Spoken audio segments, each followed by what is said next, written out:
Hello and welcome to On Books. This is Chris here, recording this live from New York City. I am bringing you this series on social good. This is about 10 episodes we are going to do. We are kind of in the thick of it, talking about ways that we can improve our long-term thinking to leave the world a little bit better than how we found it. You can jump in at any point. This doesn't require that you listen to the past few episodes. This time, right now, you and me are in the middle of time, a book on time and responsibility called The Clock of the Long Now. And in this episode, I will be bringing you some ideas on thinking 10,000 years into the future, specifically with a riddle. The riddle here is, how do you design a clock that can keep time for 10,000 years? Where would you begin? So that's the question that we are going to investigate.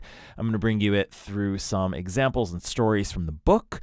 And next week, we'll be talking to the answer, to the designer of the clock himself to get some, we're going to find out how it happened and what the lessons we can learn from thinking that far into the future. So, like I said, Xander Rose, the inventor of the clock, will be with us next week. For now, it is our job to think critically and dive deeper into this question of time and responsibility of how are we going to leave the world a better place? How are we going to leave the world when we exit it 10,000 years from now? What will we be remembered for? What is our legacy as a generation? Oh, yeah, just some light thinking as you're walking to work or driving in your car. Just some light thinking. It's okay. We'll have some fun with it. So here we go. This is the 10,000 year clock. Enjoy.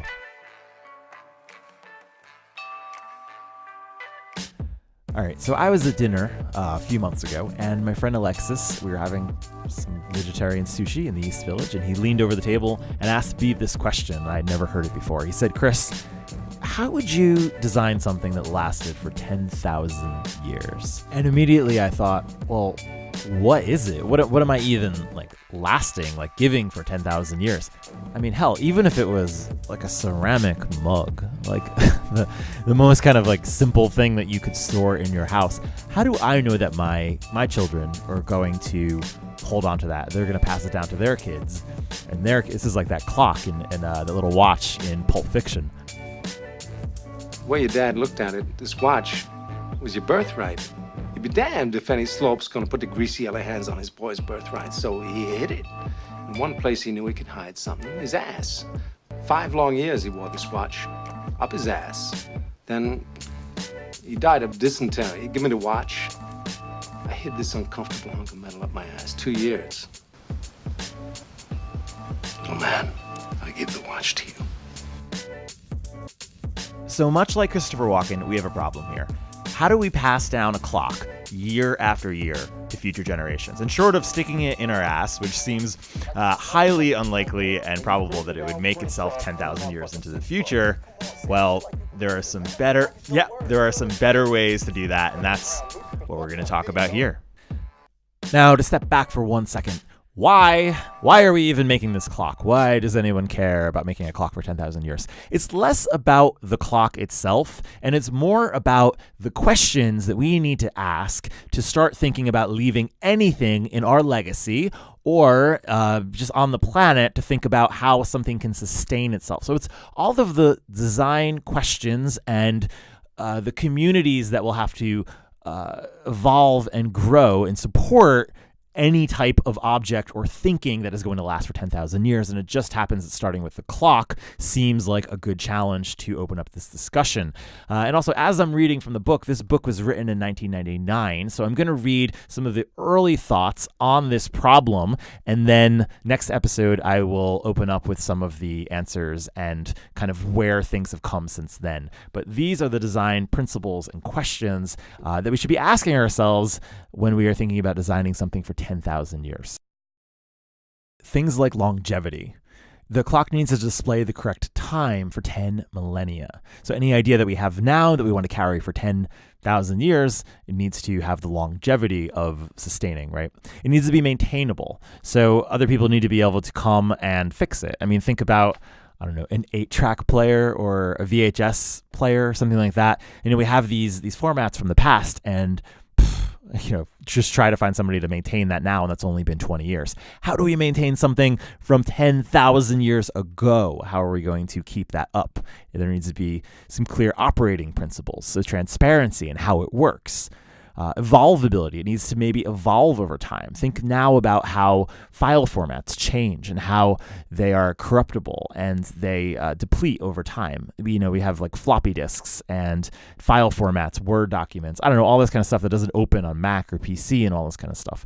Time is going to evolve, file formats and tools are going to change. If they make it with that little IKEA twisty thing, it will probably last a damn long time, because I do not think IKEA is going anywhere, but you get the point. What tools and evolvability are we working into it? Because it may have to change, and we may need to think about that ahead of time. And finally, scalability, meaning that any idea that we have right now that we workshop with small groups, or that we do a prototype of, because they're going to make a prototype of the clock, a smaller version, also needs to scale to the larger version as it evolves over time. So these are some of the ideas. I'll list these out on the website if you want to check these out, because of course these apply to the clock, but they also apply to any idea that we want to last for a long time. Okay, I'm going to read a little bit from the book. So this is from the first chapter here, time and responsibility, which are two great words here. Time and responsibility. It's the main problem of this book. How do we make long-term thinking automatic and common instead of difficult and rare? How do we make the taking of long-term responsibility inevitable through culture?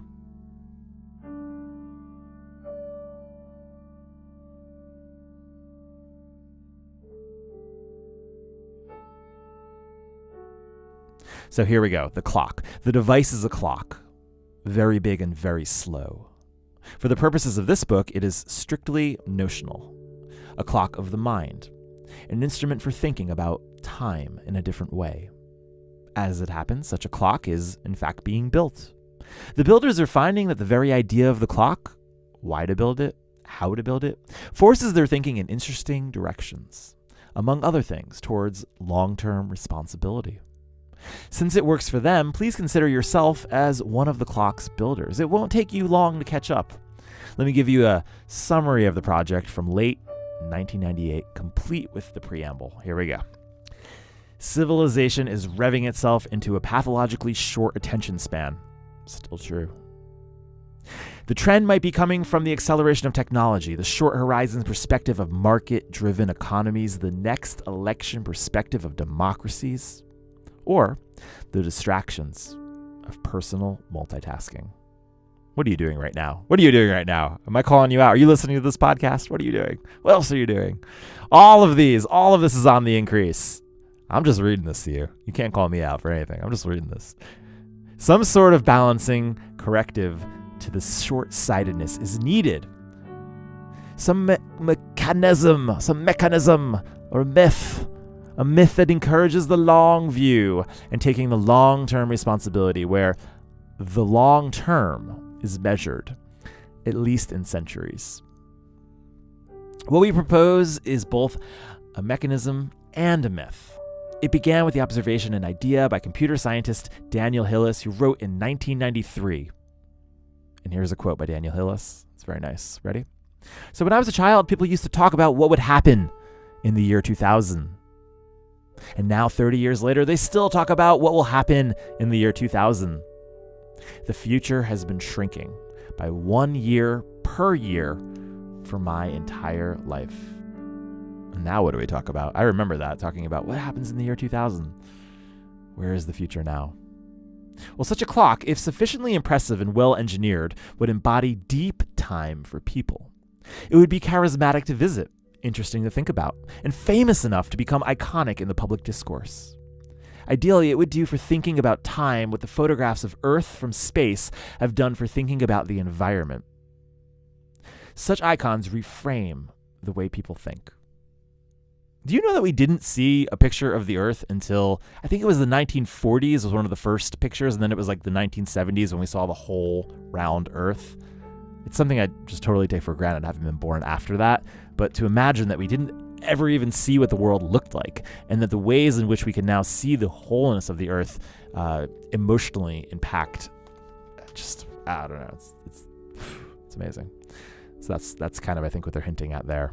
Hillis, Daniel Hillis, who developed the massive parallel architecture of the current generation of supercomputers, has devised the mechanical design of the clock and is now building the prototype.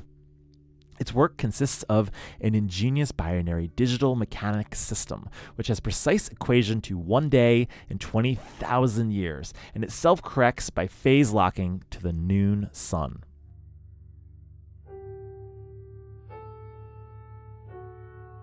So the clock project, it actually started calling the Clock Library Project. And this was the realization of the need for content to go along with this long-term context that was being provided by the time of the clock. A library. It was a library to send deep into the future. It could take the kinds of information that are especially useful and bring them over long periods of time, which is really impressive.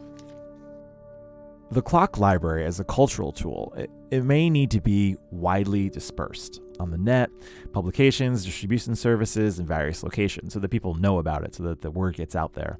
And the point is, after all, to explore, what might be helpful for thinking, understanding, and acting responsible over long periods of time. Manifestations of the overall project could range from fortune cookies to theme parks. For now, we will build an astonishing clock and a unique library and see what develops from there. So it's here that Stewart Brand asks, well, who is we?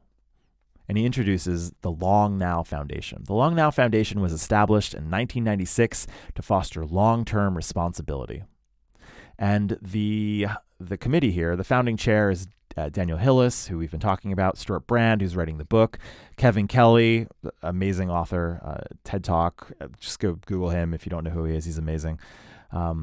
Douglas Carlston, Peter Schwartz, Brian Eno, Paul Saffo. There's just a whole list of amazing people here who come from walks of life such as music and working at Disney and tech, and all these different people come together for this Long Now Foundation. This list just kind of goes on, and it's amazing.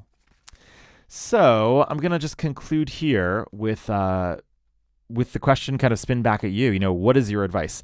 Where should the clock be located if it's going to live for 10,000 years? How should the clock experience be when you arrive at it? How should the library work to bring this information to the future? And, what kind of institution needs to be developed around this to make it last for 10,000 years, the community or social norms that need to be carried that far into the future. These are a few of the questions, and these are going on in this book, of course, as well as online. If you go to longnow.org, you can look. There are a few TED Talks by Stewart Brand on this subject, as well as Kevin Kelly and a few other thinkers from the Long Now Foundation. There are occasional meetups that you can check out, and if you're in San Francisco, there's a cafe that is run by the Long Now Foundation called The Interval, and that's, I believe, in the Marina area of San Francisco, so you can check that out. So those are some things. I hope this was a nice introduction to this idea of the Long Now Foundation and the 10,000-year clock. I'm going to leave this part of the chapter with one of my favorite quotes from the book, and this is from Stewart Brand. Nobody can save the world, but any of us can help set in motion a self-saving world. All right, thanks again for listening to On Books. This is another episode in the series on social good books. I'm going to publish on the site all of the notes and quotes from this book, as well as kind of top 10 of my favorite social good books that you can check out. So I'll put that on there. All of that is at on-books.com. You can email me at any time. I'm Chris at on-books.com.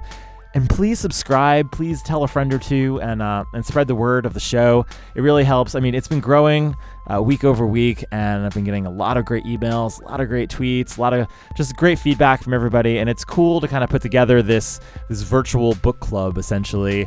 That's why I love hearing from you guys. I love getting some discussion going on, to have some afterthought on the books that we read and get a little bit of the kernel of the idea that is trapped in these books and sharing it through different mediums, taking a book and sharing it through a podcast or through conversation or even a tweet, right? Whatever it takes, just to share these ideas, which are really powerful to share and to talk about. It's one thing to read a book and just put it down, and it's another to be inspired to take some action and to have a conversation and to bring up conversations with your friends that may be, not the easiest things to talk about. And sometimes a book gives us some plausible deniability of, oh yeah, I was reading this book or this thought got into my head, and hopefully it inspires some action, some life, some good vibes, some good stuff.